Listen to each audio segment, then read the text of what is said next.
Hey, welcome back. Talking about our next set of major arcana.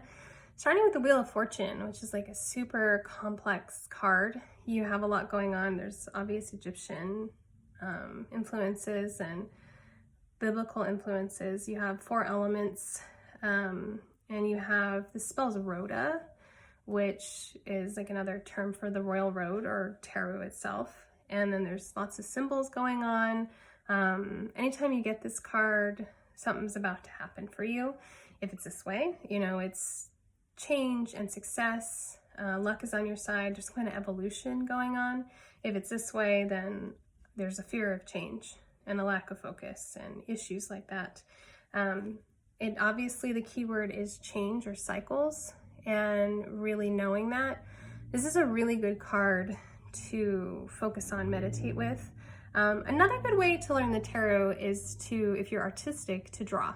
So this card, you can copy it or make it your own, and that's another really good way to get to know, because when you really are going to draw it, you're going to learn, you're going to write the symbols, you're going to learn the different things that are in it.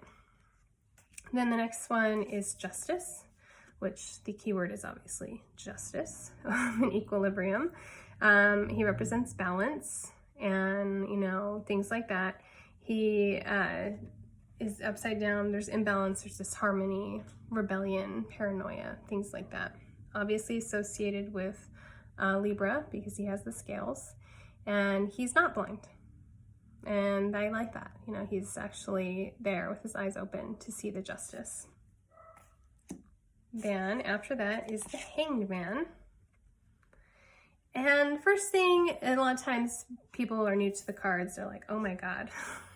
You know, but if you notice, he's not upset. He's not hanging by his neck. He's in like a yoga tree pose or figure 4. He has an obvious halo. He's talking about sacrifice or a reversal of some sort in your life.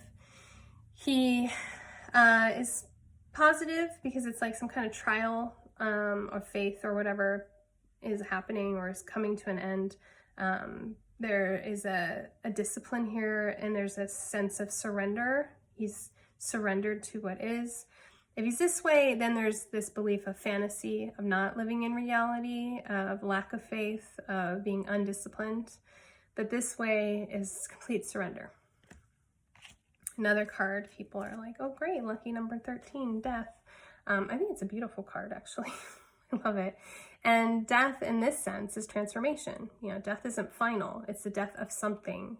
And hopefully, if it's a good reading, the death of some bad habit or something that was holding you back.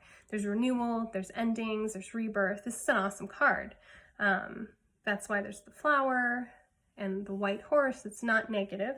If it's this way though, then it is like death. There's decay and stagnation and frustration. There is not an end when there should be.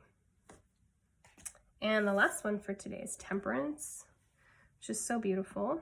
I love all the archangels that show up in these tarot cards. This card represents moderation or tests and trials. If it's this way, it's balanced. And as you can see, balancing the water and feeling at peace. If it's this way, then there's disharmony and ignorance, intolerance, and a wanderlust, meaning like you just don't want to settle down, and not a good type of wanderlust, right? A bad type where you're just having a hard time settling on one thing. So yeah, I just think these cards are so pretty. I love sharing them with you. I'll be back next week.